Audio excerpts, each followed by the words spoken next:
میں کہا بھائی اس سے بڑی بےزتی سر سید کی اور نہیں ہو سکتی۔ جس آدمی نے تن من دھن قربان کر دیا امت کو کسی رخ پر لانے کے لیے اور اس گرداب سے نکالنے کے لیے کہ یہ کچھ دنیا کو بھی سمجھنے والے بنے، ایک نواب صاحب کے پاس گئے چندہ مانگنے، وہ تھے مخالف ان کے، تو انہوں نے تمسخر اور ٹھٹھے کے طور پر اپنے پرانے جوتے ان کو ڈبے میں پیک کر کے دے دیے کہ آئیے آپ کی اسکول کے لیے چندہ ہے۔ وہ لے گئے علی گڑھ، کھول کے دیکھا تو پرانے جوتے، تو انہوں نے اس کو بازار میں فروخت کیا، وہ کوئی 4 آنے 8 آنے کے بکے، وہ جمع کر کے رسید کاٹ کر لیٹر میں ڈال کے بھیج دی کہ آپ نے جو ہمیں چندہ دیا تھا وہ ہم نے بازار میں بیچا، اس کے اتنے پیسے ہم نے وصول پائے، اس کی رسید آپ کی خدمت میں پیش کر رہا۔ جو آدمی ایسے ذلیل ہو کہ اسی کنارے پہنچا وقت کا سر سید پرویز علیہ، میں کہا اس سے بڑی بےزتی آج تک سر سید کی نہیں ہو سکتی۔ تو خیر یہ ہمارے موضوع کی بات نہیں تھی، لیکن مجھے اپنی جان بھی تو بچانی ہے نا۔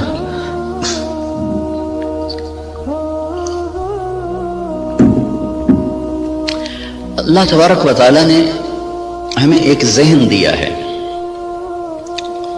اس وقت ذہن یہ ہے کہ ہم اپنی محنت کا کماتے ہیں، محنت کا کھاتے ہیں، جو کماتے ہیں جو مرضی کریں، یہ ایک ذہن جس کو ہم سرمایہ داری کا نظام کہتے ہیں۔ یہ 1925 میں ایک شخص پیدا ہوا تھا وہاں گلاسکو کا، اس نے یہ نظریہ دیا تھا، اس نے کتاب لکھی دی دی ویلتھ آف نیشن، تو اس میں اس نے یہ نظریہ دیا تھا کہ آدمی کو کمانے میں آزاد ہونا چاہیے، جو جیسے مرضی کمائے، اس سے مال کی دوڑ لگے گی اور لوگوں کے پاس سرمایہ وافر ہو جائے گا۔ ایڈورڈ سمتھ اس کا نام تھا۔ اس کے مقابلے میں ایک نظریہ تھا جو کارل مارکس نے دیا کہ سب کچھ نیشن کا ہے، حکومت کا ہے، کسی کا کوئی حق کوئی نہیں، حکومت اس کو صحیح طور پر تقسیم کرے گی۔ یہ 2 غلط نظریے دنیا میں چلے، ایک ختم ہو گیا، ایک قریب المرگ ہے، ختم ہونے پر ہے۔ اسلام اس کے بیچ میں لاتا ہے، وَكَانَ بَيْنَ ذَلِكَ قَوَامًا، وہ درمیان میں لاتا ہے، وہ ملکیت اللہ کی ثابت کرتا ہے، نہ میری نہ حکومت کی، الملک للہ۔ ہمارے نبی جب صبح اٹھتے تھے نا تو آپ ایک دعا مانگا کر، صبح اٹھتے ہی اصبحنا واصبح الملک للہ والکبریاء والعظمۃ للہ والخلق والامر واللیل والنہار وما سکن فیہما للہ وحدہ اللہم اجعل اول هذا النہار صلاحا واوسطہ فلاحا واخرہ نجاحا اسألک خیر الدنیا والآخرۃ یا ارحم الراحمین۔ ہمارے نبی نے جو ہمیں دعائیں سکھائی ہیں وہ بھی معجزات نبوت میں سے ہیں کہ اتنے خوبصورت اسلوب میں اللہ سے بات کرنا اور مختصر کلمات میں سب کچھ مانگ لینا، یہ صرف نبی سکھا سکتا ہے اور کوئی نہیں سکھا سکتا۔ تو صبح اٹھتے ہی کیا اعتراف عبودیت ہے، عبدیت ہے، اصبحنا واصبح الملک للہ، میرے رب ساری کائنات جس پر دن چڑھ رہا ہے وہ تیری ہی ہے، ساری عظمتیں جلال و کبریا وہ تیرے لیے ہے، ساری مخلوق سارا کچھ وہ تیرا ہی ہے، زمین آسمان جو اس کے درمیان ہے وہ سب کچھ تیرا ہے۔ جب سب کچھ تیرا ہے میں تیرا محتاج بن کر تجھ سے سوال کرتا ہوں، یا اللہ اس دن کا اول وہ فلاح بنا دے اور اس کے درمیان کو صلاح بنا دے، اس کے آخر کو نجات بنا دے۔ یہ تصور ہمیں اللہ کی طرف سے ملا ہے کہ جو کچھ میرے پاس ہے وہ بطور استحقاق نہیں، بطور امتحان ہے۔ یہ 2 لفظوں میں راستے جدا ہو جاتے ہیں۔ میرے پاس جو کچھ ہے بطور استحقاق نہیں، بطور امتحان ہے۔ جو کچھ ملا، جس کو ملا، دینے والا کوئی اور ہے اور دیا جا رہا ہے اس کے امتحان کے لیے، اور عنقریب یہ اس سے واپس لے لیا جائے گا اور پھر اس کو ایک بہت بڑی عدالت میں پیش کیا جائے گا، پھر وہاں اس کے اچھے اور برے اعمال کو تولا جائے گا، پھر اس پر یا ہمیشہ کے لیے جنت کا فیصلہ ہوگا یا ہمیشہ کے عذاب اور جہنم کا فیصلہ ہوگا۔ ہمیں یہ بنیاد دی گئی ہے، ہم اس پر اپنی زندگی کی عمارت کو تعمیر کرتے ہیں۔ وہ بادشاہ وقت بھی ہے، تو اگر وہ دین کو سمجھتا ہے تو وہ کبھی یہ دعویٰ نہیں کرے گا کہ ملک میرا ہے۔ یہ دعویٰ فرعونی ذہن کے لوگ کرتے ہیں، الیس لی ملک مصر وہذہ الانہار تجری من تحتی افلا تبصرون، مصر میرا ہے، نہریں میری ہیں، میں جو چاہے مرضی کروں۔ اس کے بدلے میں جس کو اللہ تعالیٰ ایمان کی دولت دیتا ہے وہ کہتا ہے ملک اللہ کا ہے، میں تو امانت دار ہوں، حکومت اللہ کی ہے، میں تو امانت دار ہوں، میں تو اس میں خیانت نہیں کر سکتا۔ عمر بن عبدالعزیز کے بچوں نے ماں سے کہا کپڑے چاہیے، عید آ رہی، انہوں نے خاوند سے کہا، اور عمر بن عبدالعزیز 3 بر اعظم پر حکمران ہیں، میں بیت المال ایسا بھرا کہ نہ بعد میں کبھی بھرا نہ پہلے کبھی بھرا۔ تو انہوں نے بیوی نے عرض کیا کہ بچے کپڑے مانگ رہے ہیں، تو انہوں نے فرمایا میرے پاس تو پیسے کوئی نہیں۔ اس سے پہلے خلفاء نے خزانے کو استعمال کیا جیسے چاہا، انہوں نے اپنا سمجھ لیا تھا، دھوکہ کھا گئے۔ ایک ایمان والا آیا، اللہ سے ڈرنے والا آیا، اس نے کہا الملک للہ، کہا فاطمہ یہ تو دولت میری نہیں ہے، یہ تو امانت ہے، میرے پاس پیسے نہیں، میں کپڑے کہاں سے لے کر دوں؟ بیوی نے کہا اگلے مہینے کی تنخواہ ایڈوانس لو، میں اس سے کپڑے سی لوں گی، روٹی کا خرچہ میں گھر بیٹھے مزدوری کر کے نکال لوں گی۔ چلنے گئے، ہاں یہ میں کر سکتا ہوں۔ تو انہوں نے اپنے خزانچی کو بلا کے فرمایا کہ ہمیں اگلے مہینے کا خرچہ، اگلے مہینے کی تنخواہ ہمیں ایڈوانس دے دی جائے۔ تو خزانچی نے کہا اب مجھے اگلا مہینہ زندہ رہنے کی ضمانت دے دے، میں آپ کو تنخواہ دے دیتا ہوں۔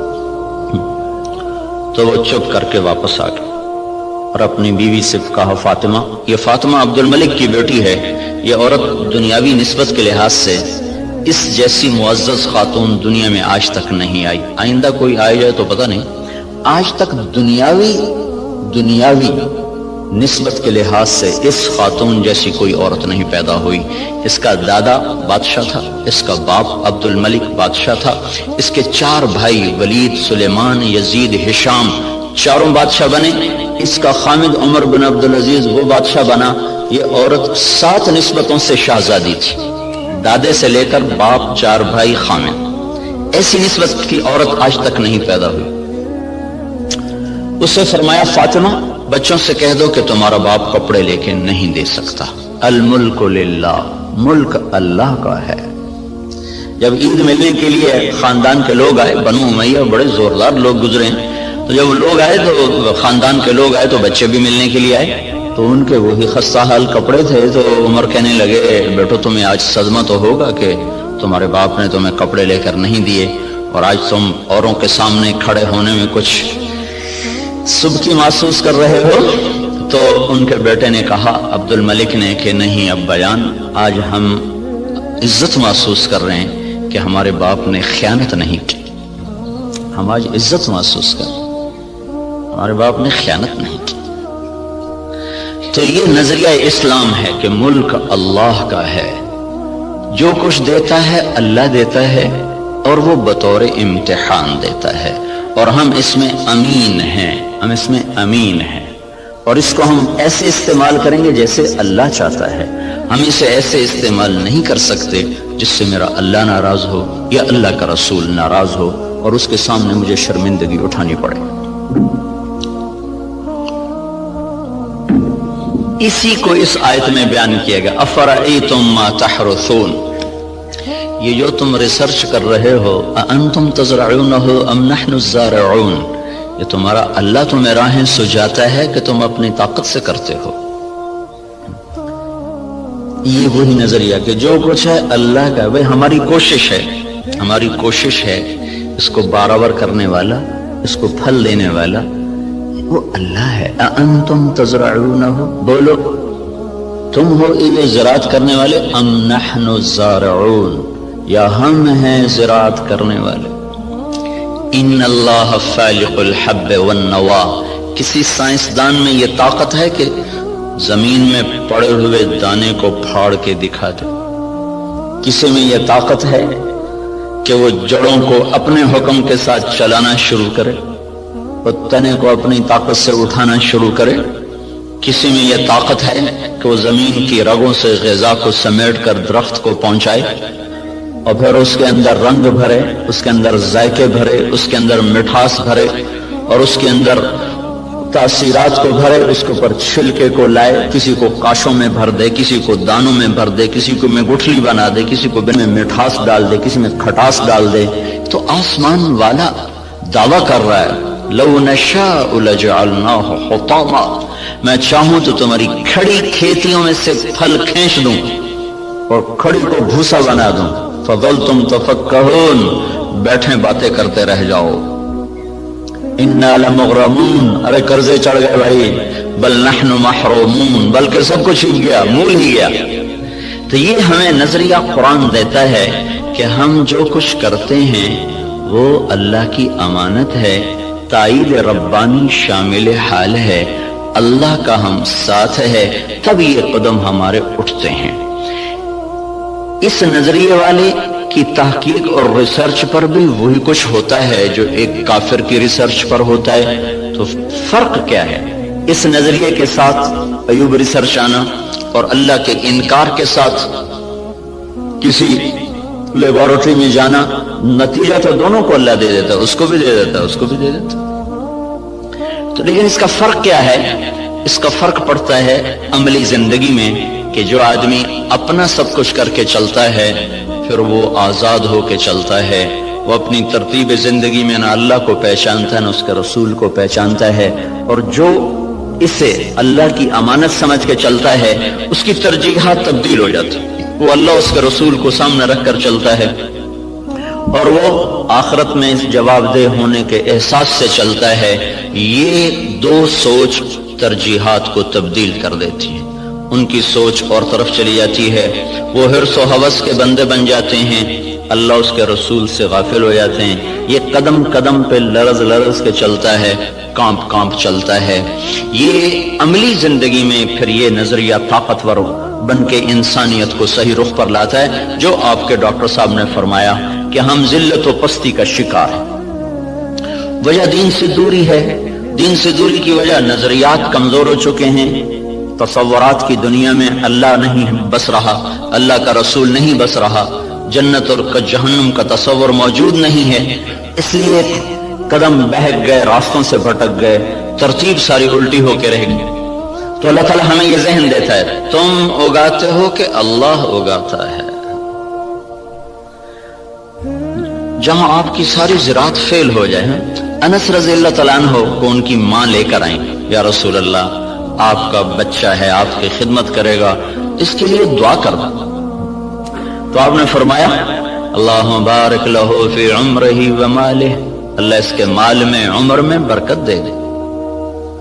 تو انس رضی اللہ عنہ فرمایا کرتے تھے کہ اللہ تعالیٰ نے مجھے اتنی زندگی دے دی کہ اب میں زندگی سے تنگ آ گیا، اللہ کے نبی نے لمبی عمر کی دعا دی۔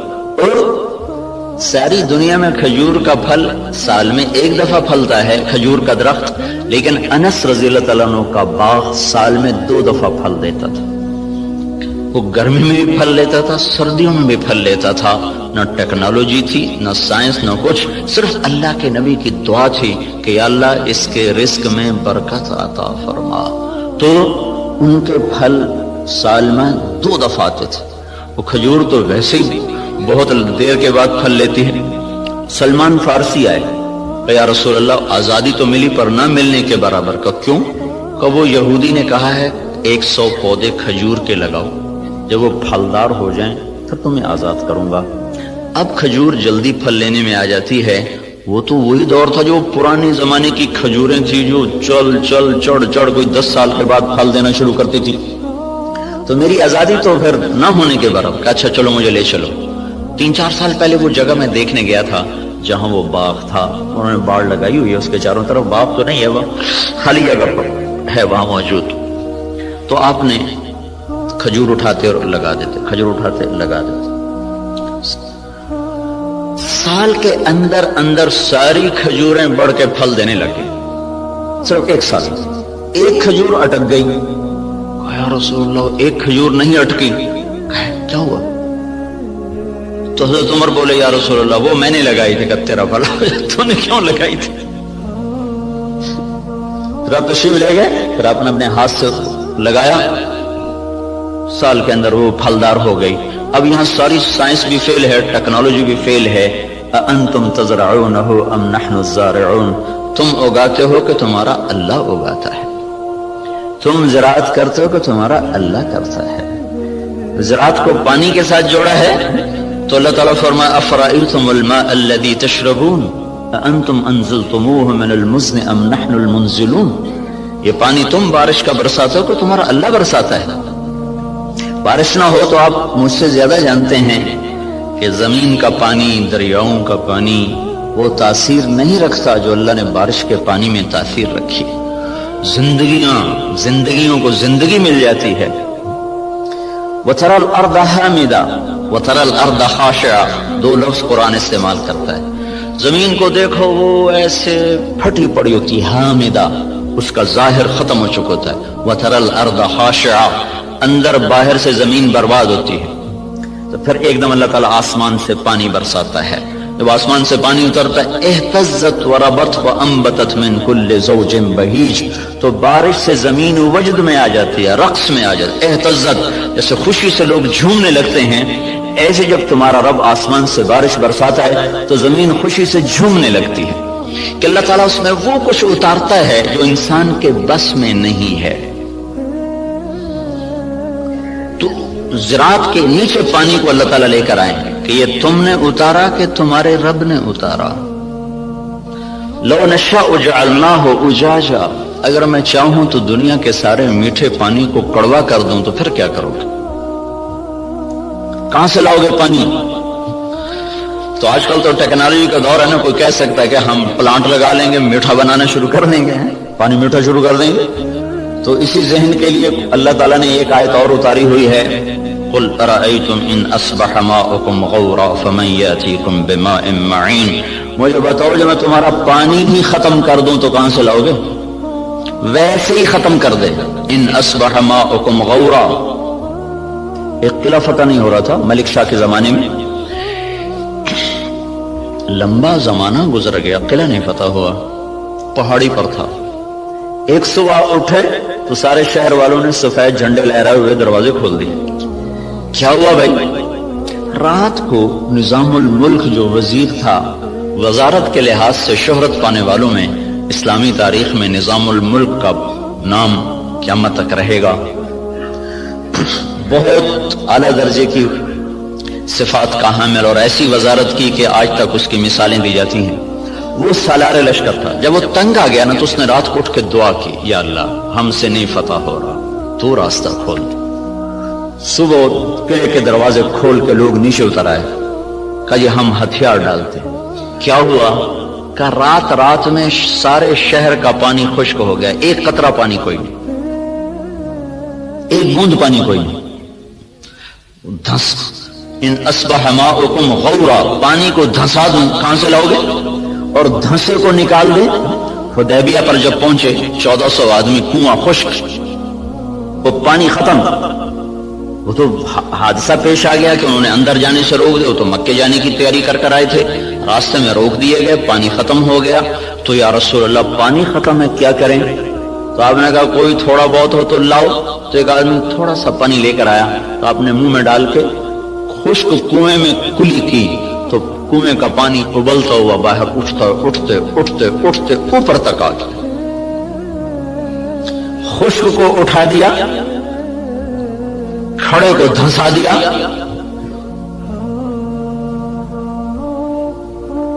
ایک شخص جا رہے, ابو الحسن نام مجھے پوری طرح یاد نہیں, راستے میں تھے جنگل میں, پیاس لگی, پانی کی تلاش میں کنویں پر پہنچے، دیکھا تو پانی نیچے، تو انہوں نے اپنے موزے کو اتارا، جوتے کو اتارا، وہ لمبا جوتا ہوتا تھا، اس کو پگڑی سے باندھ کر نیچے لٹکایا تو پانی نیچے تھا، وہاں تک جوتا نہیں جا سکا، تب پریشان ہو کے بیٹھ گئے، اب کیا کروں، پیاس سے جان جا رہی۔ اتنے میں کہ ہرن دوڑتا ہوا آیا، اس نے آ کر تیزی کے ساتھ پہلے یوں نیچے نظر دوڑائی تو پانی بہت نیچے، پھر سیدھا ایسے آسمان کو دیکھا، ایسے یوں دیکھنا تھا کہ پانی فوارہ مارتا ہوا منڈیر کے ساتھ آ کے لگ گیا۔ تو اس نے پیا، انہوں نے بھی پیا، تو ان کو دل میں خیال آیا یہ کیا چکر ہے، یہ جانور اس کے لیے اتنا اکرام اور میں انسان اور ایمان والا، میرے لیے تو یہ ہوا نہیں، جانور کے لیے جو ہو گیا۔ تو ایک آواز سنی تو رسی اور ڈول کے سہارے ڈھونڈتا رہا، اس نے سیدھا اپنے رب کو پکارا، اللہ پکارنے والوں کی ایسے ہی سنتا ہے۔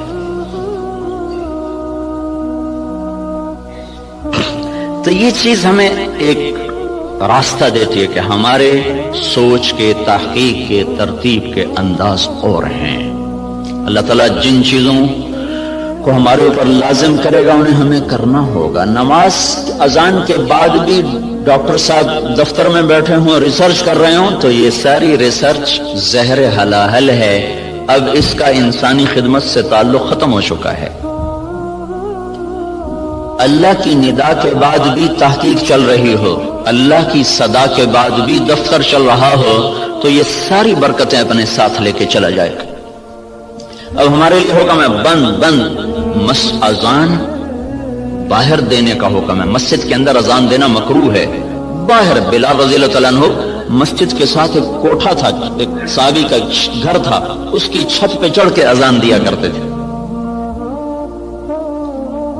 کہ اذان باہر کی زندگی کو معطل کرنے کے لیے ہے اور مسجد کی زندگی کو آباد کرنے کے لیے ہے۔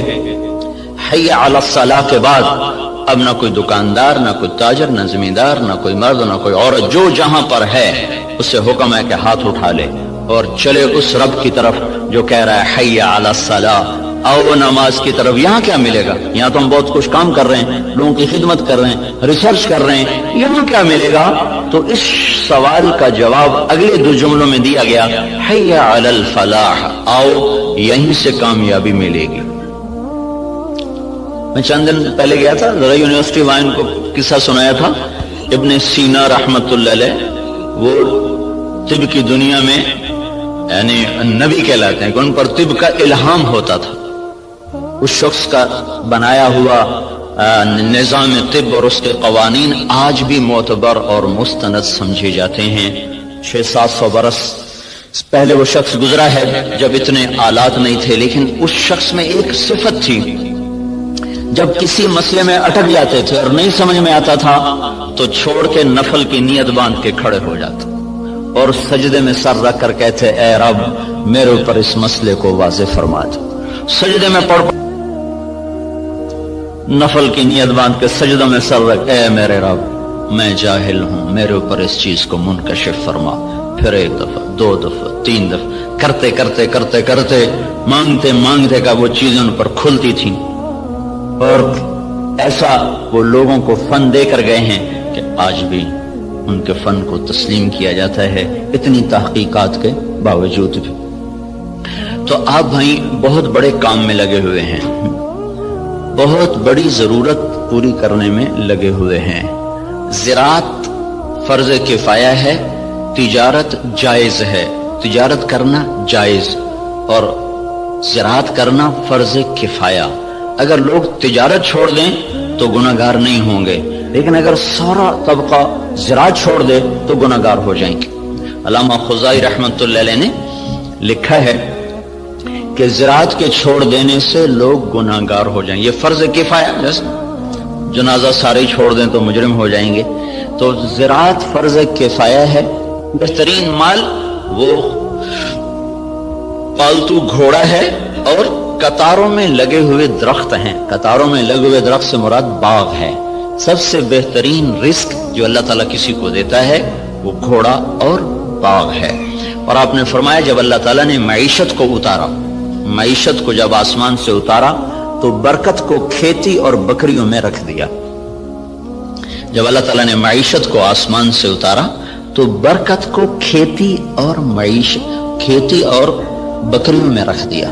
سعد بن معاذ رضی اللہ تعالیٰ عنہ تشریف لائے تو آپ نے دیکھا ان کے ہاتھوں پر وہ کسی چلانے کے نشان پڑے ہوئے تھے. تو آپ نے کہا سعد کیا ہے یہ؟ کہا جی یہ کسی کے نشان ہے، میں زمین کھودتا ہوں، گوڑی کرتا ہوں. گوڑی کرتے نا زمانے میں ہاتھوں سے کرنا، تو یا رسول اللہ وہ میں خود کرتا ہوں، اس کے کرنے کی وجہ سے یہ میرے نشان پڑ گئے ہیں، بچوں کی روٹی کماتا ہوں. تو آپ نے ان کا ہاتھ لے کر ایسے چوما اور کہا اس ہاتھ پر جہنم کی آگ حرام ہے.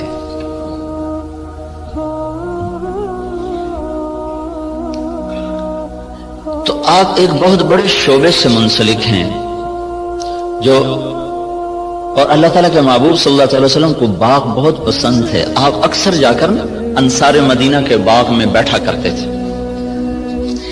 معاویہ رضی اللہ تعالیٰ عنہ سے کسی نے پوچھا، ایک بدو سے پوچھا تجھے کون سا مال پسند ہے؟ کہنے لگا چشمہ ہو عین خوارہ وعرض خرارہ، چشمہ ہو ابلتا ہوا، زمین ہو سرسبز، اور نعجۃ صفراء فی قطعۃ خضراء، یا بکریاں ہوں اور ساتھ سرسبز چراگاہ ہو، یا کھجوروں کا باغ ہو اور اس کی چھاؤں ہو. تو کہنے لگے اللہ کے بندے سونے چاندی کا تو نے ذکر ہی نہیں کیا. انہوں نے کہا امیر المومنین دفع کرو، یہ بھی کوئی چیز ہے، خرچ کرو تو ختم ہو جائیں، نہ کرو تو پتھر کی طرح پڑے رہیں. تو اللہ تعالیٰ کے محبوب صلی اللہ تعالی علیہ وسلم نے ان ہاتھوں کو چوما کہ ان پر جہنم کی آگ حرام ہے. اور معاویہ رضی اللہ تعالیٰ عنہ اتنی بڑی زراعت تھی کہ ان کے کھیت میں 5 لاکھ من گندم ہوتی تھی. جس زمانے میں یہ ایسی اقسام تیار نہیں ہوئی تھیں کہ جو ایکڑ میں 50 من ہو اور ایکڑ میں 60 من ہو. وہ ایک پرانی ہم نے بھی تھوڑی سی رکھی ہوئی ہے باپ دادے کی 591، وہ بس ہم اپنے کھانے کے لیے 2 ایکڑ کاش کر لیتے ہیں، 15-20 من ایک ایکڑ سے وہ ہوتی. یہ اقسام نہیں تھی اور اس کے باوجود 5 لاکھ من گندم ان کے فارم سے نکالی جاتی تھی. اور عمر رضی اللہ تعالیٰ عنہ جب خلیفہ بنے تو انہوں نے اپنے ساتھ تھوڑا بہت اپنا کام کرتے تھے، تو چلتے چلتے چلتے ان کی سالانہ جو آمدن تھی وہ 40,000 اونٹ تھے. 40,000 اونٹ عمر رضی اللہ تعالیٰ عنہ کے سارا سال وہ چراگاہوں میں چرتے رہتے تھے، اور روزانہ 20 اونٹ ذبح کر کے مہمانوں کو کھلایا کرتے تھے، اور خود مہینے میں 1 دن گوشت کھاتے تھے. اپنی ذات کے لیے مہینے میں 1 دن گوشت، اور مہمانوں کے لیے روزانہ کا دستور تھا. 20 اونٹ روزانہ ذبح ہوتے تھے اور لوگوں کو کھلایا جاتا تھا. تو یہ تحقیق اور ریسرچ تو سب کچھ ہے اور بڑی جان بھی لگ رہی، اور خود ہم دیکھ رہے ہیں کہ ہماری 5 من کپاس ہوتی تھی، اب وہی 30 من ہو رہی ہے، 35 من تک چلی جاتی ہے. ہماری 15-20 من گندم ہوتی تھی، وہ 60 من تک خود میرے اپنی زمین میں نکلی ہے. اوسط کے لحاظ سے تو نہیں، لیکن 2, 4, 10 ایکڑ ایسے ہر دفعہ دیکھے کہ ان پہ 60 من تک گندم چلی گئی، 100 من تک مکی چلی گئی ہے. لیکن وہ جو ڈاکٹر صاحب نے بات کی تھی کہ ذلت تو ساتھ نہیں چھوڑ رہی، وہ تو اسی طرح چھائی ہوئی ہے. اتنی فراوانی کے باوجود ذلت سروں سے جا ہی نہیں رہی، کہ اس کے لیے ایک اور نظام ہے، اس کے لیے اور اسباب ہیں. اس ریسرچ و تحقیق و تدقیق کے ساتھ ایک نظام اور ہے، وہ ہے اللہ اس کے رسول کی پسندیدہ ترتیب زندگی کو بھی سیکھنا اور اس کو بھی اپنی زندگی میں شامل کرنا اور اس کو لے کر ساری دنیا میں پھرنا. اس امت کا جو کام ہے وہ ساری دنیا کے انسانوں کو اللہ کا تعارف کروانا اور اللہ کے دین کی طرف بلانا ہے. وہ پہلو ہمارا بالکل خالی ہو گیا ہے. میں مکہ میں تھا تو مجھے ایک ملے، اس کے PhD تھے ارضیات کے. ایک جگہ کھانے پہ ان سے ملاقات، وہ مجھ سے کہنے لگے آپ کے پاکستان کی جو زمین ہے ساری دنیا میں ایسی زمین کسی ملک کے پاس نہیں ہے جو اللہ تعالیٰ نے قدرتی اس کے اندر صفات رکھی ہیں، دنیا کے کسی خطے میں یہ صفات موجود نہیں۔ میں نے کہا آپ کی بات درست ہے، لیکن ایک اور ہمیں وائرس لگ گیا ہے جس نے ہماری ہر شے کو برباد کر دیا ہے، وہ بددیانتی اور خیانت کا وائرس ہے جو جان نہیں چھوڑ رہا۔ امریکن سنڈی بھی مر گئی اور کپاس کے وائرس کا بھی علاج ہوگا۔ تو بیوٹی کپاس میں نے اس دفعہ 10 ایکڑ کاشت کی تجربے کے طور پر، جس پر سنڈی ویسے ہی نہیں آئی، وہ نہیں آئی، ہم نے 10 ایکڑ کاشت کیا تجربے کے طور پر، اس پر سارے سیزن میں کوئی سنڈی کا اٹیک نہیں ہوا سوائے لشکری سنڈی کے۔ تو وائرس کو بھی کنٹرول ہو گیا، سنڈیاں بھی کنٹرول ہو گئیں، لیکن یہ جو بددیانتی کا وائرس لگا ہے یہ مصیبت خانہ بڑھتا ہی جا رہا ہے، بڑھتا ہی جا رہا ہے۔ جب تک یہ اندر سے نہیں نکلے گا اللہ تعالیٰ کی نظروں سے ہم گرتے رہیں گے، گرتے رہیں گے، گرتے رہیں گے۔ کہ محبوب پاک صلی اللہ تعالی علیہ وسلم کا ارشاد ہے اذا اتخذ الفیء دولا، جب میری امت میں حکومت کے افسران بددیانت ہو جائیں گے اور حکومت کے خزانے کو خود لوٹنا شروع کر دیں گے، والامانۃ مغنما، اور عوام الناس بھی بددیانت ہو جائیں گے، جس کے پاس امانت رکھی جائے گی وہ کھا جائے گا، والزکاۃ مغرما، اور مالدار لوگ بخیل ہو جائیں گے اور زکوٰۃ دینا چھوڑ دیں گے، وتعلم لغیر الدین، اور جب میری امت کے علماء کا رخ اللہ کی طرف بڑھنے کی بجائے بادشاہوں کی طرف بڑھنا شروع ہو جائے گا اور علم دین کو اللہ کی بجائے دنیا کے لیے حاصل کیا جانے لگے گا، وَأَطَاعَ الرَّجُلُ زَوْجَتَهُ، اور لوگ بیویوں کے فرما بردار ہو جائیں گے، وَعَقَّ أُمَّهُ، اور ماؤں کے نافرمان ہو جائیں گے، اور ادنا صدیقہ، دوست کو دیکھ کر باہیں پھیلا کر گلے سے لگائیں گے، وَأَقْصَى أَبَاهُ، باپ کو دیکھ کر ان کو دھکا دے کے راستے سے ہٹا دیں گے، وَصَادَ الْقَبِيلَةَ فَاسِقُهُمْ، قبیلے کا سردار نافرمان ہوگا، وَأُكْرِمَ الرَّجُلُ مَخَافَةَ شَرِّهِ، ایک دوسرے کو اکرام کر کے بھی آپس میں بغض رکھا ہوا ہوگا، مسکرا کر بھی ملنا ہوگا، اندر میں نفرت بھی ہوگی، ایک دوسرے کے شر سے بچنے کی ہر ایک کی نیت ہوگی، وَكَانَ رَئِيسُ الْقَوْمِ أَرْذَلَهُمْ، بڑے بڑے کلیدی عہدوں پر نکمے لوگوں کو بٹھا دیا جائے گا، نااہل لوگوں کو بٹھا دیا جائے گا، وارتفعت الاصوات فی المساجد، مسجدوں میں لڑائیاں شروع ہو جائیں گی اور فرقہ واریت کی آگ بھڑک اٹھے گی، وظہرت القینات والمعازف، اور گانے والیاں معزز اور محترم ہو جائیں گی اور گانے والیاں عام ہو جائیں گی، اور موسیقی چاروں طرف پھیل جائے گی اور موسیقی کے آلات ہر طرف عام ہو جائیں گے، وشربت الخمور، اور شراب عام ہو جائے گی، ولبس الحریر، اور مالدار لوگ مرد ریشم استعمال کریں گے، ولان آخر هذه الامت اولها، اور اس امت کے آج کے لوگ پہلے لوگوں کو جاہل، ان پڑھ، اس قسم کے القابات سے نوازیں گے۔ جب میری امت میں یہ سب کچھ ہوگا، جب یہ سب کچھ ہوگا تو پھر کوئی دوا کارگر نہیں، کوئی طبیب کارگر نہیں، کوئی تدبیر سرے نہ پہنچے گی۔ پھر کیا ہوگا؟ فَلْيَرْتَقِبُوا عِنْدَ ذَلِكَ رِيحًا حَمْرَاء وَزَلْزَلَةً وَمَسْخًا وَقَذْفًا وَخَسْفًا وَآيَاتٍ مُتَتَابِعَاتٍ، پھر میری امت پر زلزلے آئیں گے، پھر میری امت پر ہوائیں پاگل بن کے ٹوٹ پڑیں گی، پھر ان کو زمین میں دھنسا دیا جائے گا، پھر ان پر پتھروں کی بارش ہوگی، پھر ان پر اوپر نیچے عذاب کے کوڑے برسیں گے، اس طرح عذاب آئیں گے جیسے تسبیح ٹوٹ جائے اور اس کے دانے ٹپ ٹپ ٹپ گرتے ہیں، ایسے اوپر نیچے اللہ کی طرف سے تنبیہات کا ایک نظام چلے گا۔ جب تک ان برائیوں سے یہ نکلیں گے نہیں، اس وقت تک انہیں کوئی اللہ کے ہاں عزت نہیں دلا سکتا، نہ یہ دنیا بنا سکتے نہ یہ آخرت بنا سکتے۔ کافر اور ہم میں فرق ہے، وہ جو مرضی کریں، اگر وہ دنیا کے اسباب کو